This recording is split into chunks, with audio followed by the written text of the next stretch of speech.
What's up, Ron here, and today we're going to do this study based on this painting of Alvaro Castagnet.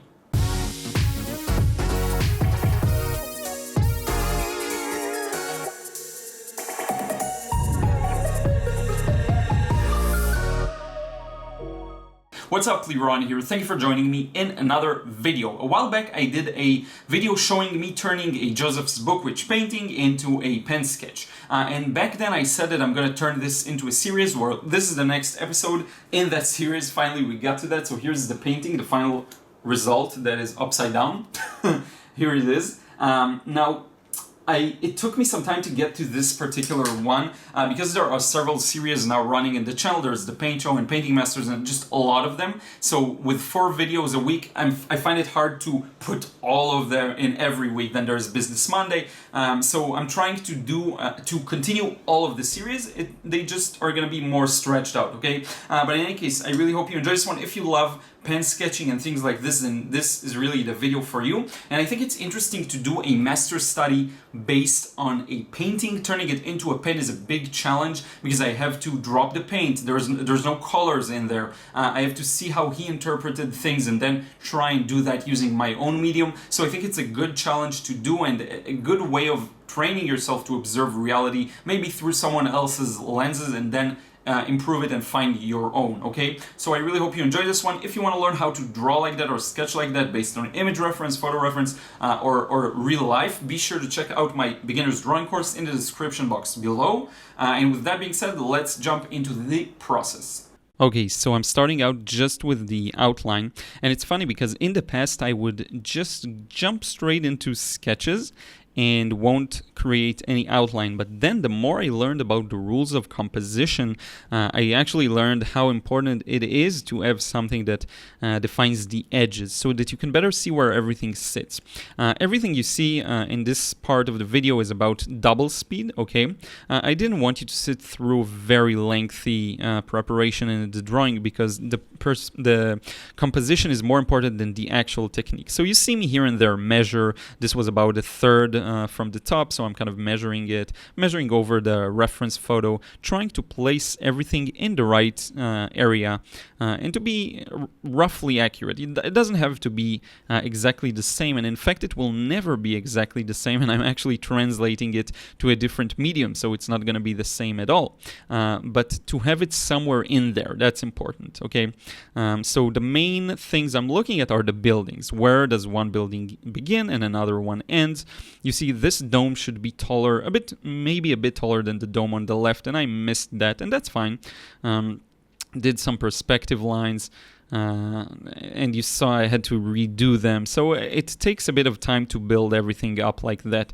Now I'm working on the side of that building where the window, the orange beautiful tarp is above the window. I love that, and the contrast it creates. Now we've got the awning here with the text.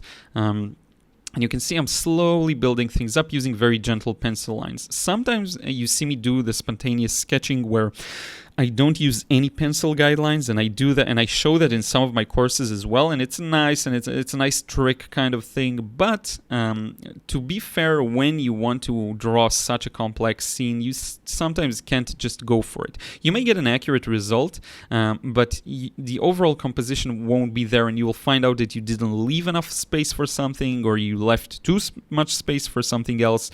So if you really want to make sure it works together, you have to kind of get some kind of a basis going there. Now I'm drawing the lines of perspective because I want to draw the zebra stripes, the crossing thing, and that'll help me also place the people under the awning to the right. So I'm drawing a lot of these lines, and then I decide which ones I want to focus on for the actual crossing, stripes. That's something I will often do. So sometimes you need more guidelines than you would think you need. Now I'm starting to place the people here, and what I'm doing is I got rid of everything. It was too many lines, and I'm not sure if it went exactly. Oh yeah, the distances. I wasn't pleased with the distances. Now I'm making them a little denser because that'll give me some more choices in terms of the length of everything. And then I'm going through doing these lines, showing where they're going to be, erasing everything in between, and then then I can choose which ones I want to focus on. But first I'm going to place the people. I'm measuring 1/8 of the body's total height, and that's the size of a head. Okay, so that's a useful proportion to have in mind. It's approximately the body is usually 8 or 7 heads tall. On average, it can change a bit, but that's the most common measurements, and the top and bottom body parts are kind of the same size.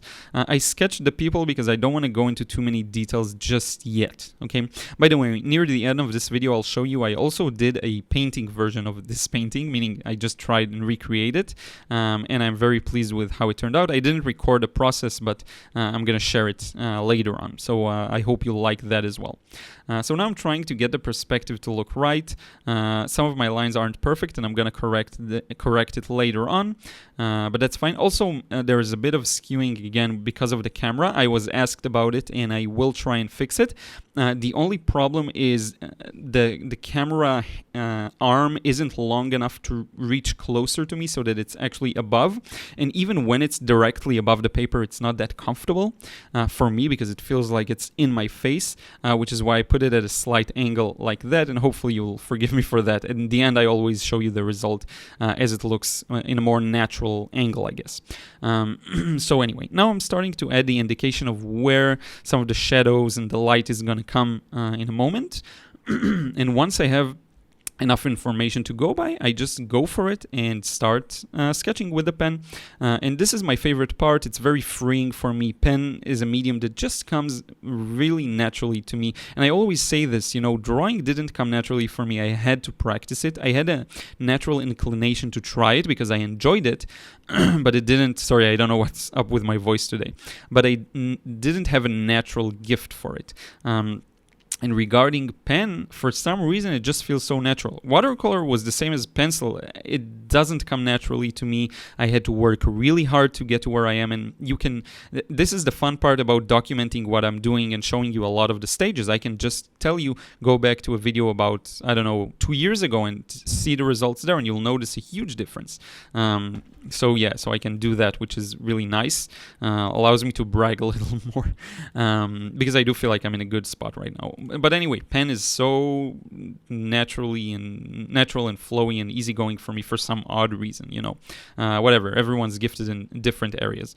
So now we have these different lines of light and shadow. And again, with a brush, all you have to do is put them in there. But with a pen, I have to think about it and make sure that I do the whole negative painting properly. So you see now I'm planning some of it out with a pencil.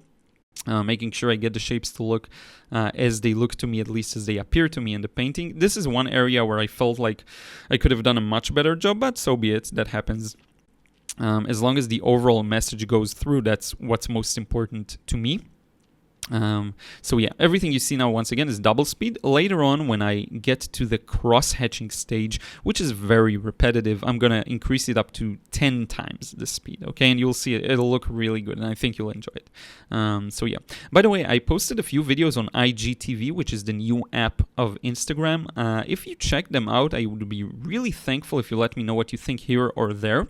I'm curious as to what you'd like to see more of there. It's like a version of Instagram that's for video, and it's mobile native, meaning you don't need to turn your phone around. It's only vertical videos, which is, I think, really fun and really comfortable in a kind of mobile day and age. So I'm really curious to know what you thought of the videos there.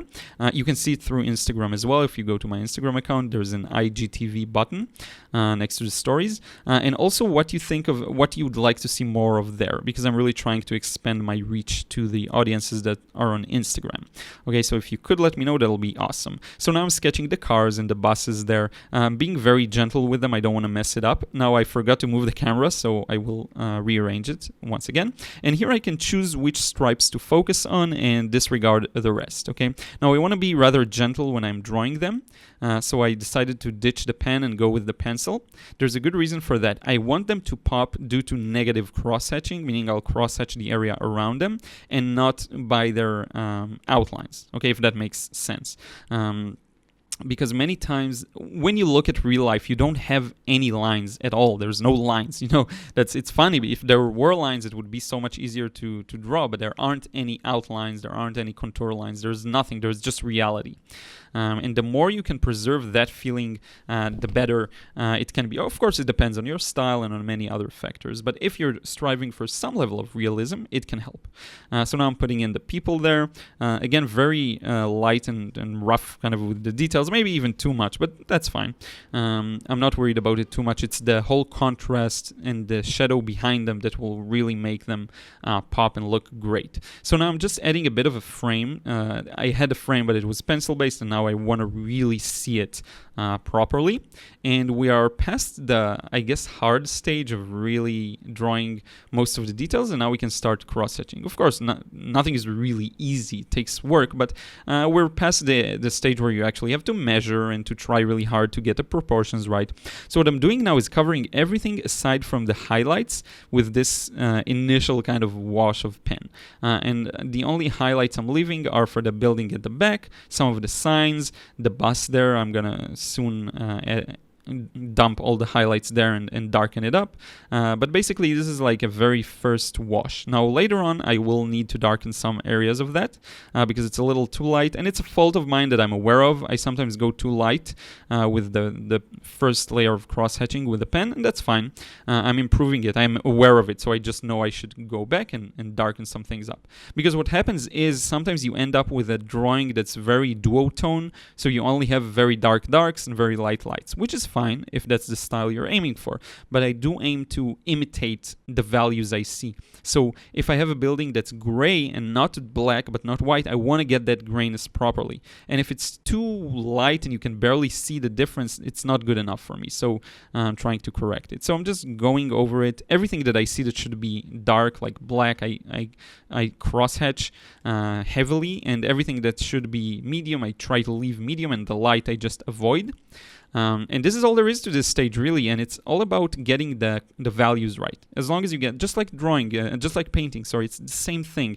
Get everything that should be as dark and as light as light.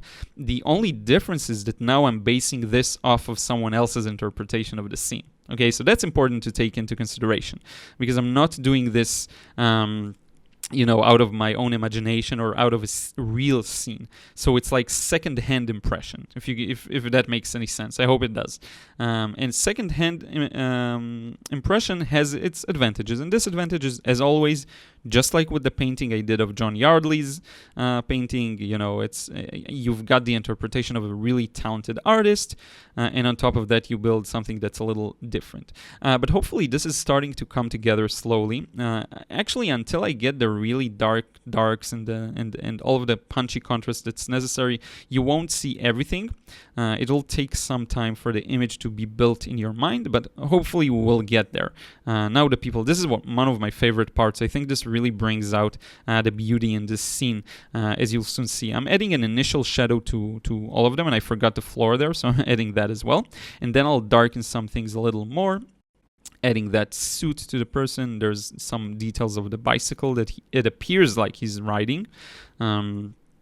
Some shadows here and there, and you can already see how some figures start to pop against the background.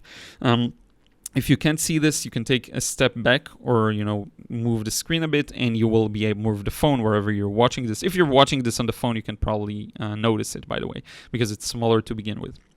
But in any case, the general impression is there. I think the cars in the background are pretty clear. Now I'm using a Sharpie marker because it felt like too dark color to do manually with pen. It can be very rigorous, very time consuming, and just no need to do that. So I'm just going back with a thicker brush kind of marker for a while, and now I'm back to the pen, adding the darkest darks. We're almost near the end of this. I'm just adding some of these stripes to the end here. What you see is about 6 times the original speed, I guess.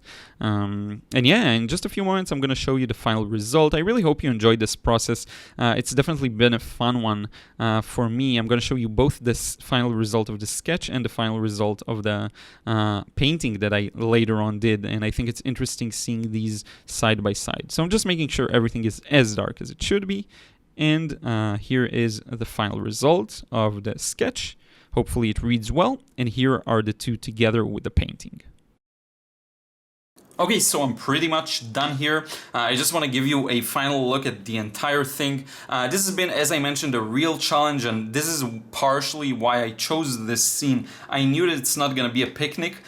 There's a lot of things I couldn't utilize that were utilized in the original painting. For one, the paint itself, so I couldn't make separations, like this sign here that should be red and pop out isn't really this orange tarp or thing above the window. There's a lot of things to be said here about what's lost because it's just pen and ink, but also it, I think, keeps your brain challenged. It's like, how can I convey what I want here? How can I lead to the same impression, or maybe a similar impression to what the original artist Alvaro Castagnet, in this case, in this instant, was trying to achieve with this work. And I think just being able to translate it in that sense and figure out what's missing, what to add, and so on is a really good exercise. I'm just going to zoom in a bit so you can better see some of the details, and then we'll wrap up. So here again you can see the kind of skyline. I think the values are pretty on point. I think I was rather accurate, and when I'm trying to judge it and say, is it good, is it similar to the source, is it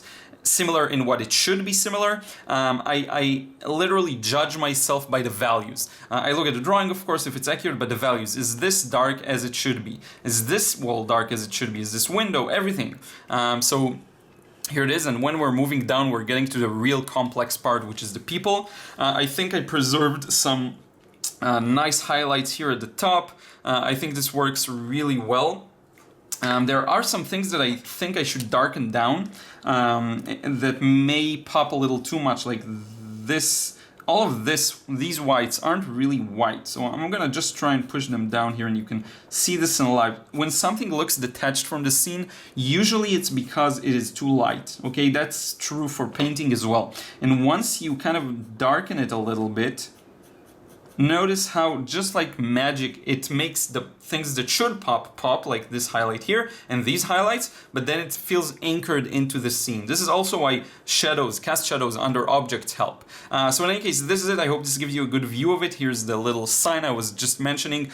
If it were red, you would be able to much better see this, but the value, quite surprisingly, is rather accurate. It's a relatively dark sign. It should probably be even a little darker. Okay, so in any case, this is it. I really hope you enjoyed this process, and let's wrap up this video. So this is it. Thank you so much for watching. I hope you enjoyed watching this process unfold. There's a lot of things that are a bit more repetitive, like the shading stage, which is why I sometimes tend to run through these parts a little faster, but I think there's a lot to learn from the drawing stage, the space division, the composition. I think he does so many things well, and the color selection is something that really, this is the challenge here, dropping the color, because many things were meant to pop using a color, and with this you just don't have the option, but then it forces you to think in a different way and see how you can convey the differences and how you can show different elements in an efficient and effective way.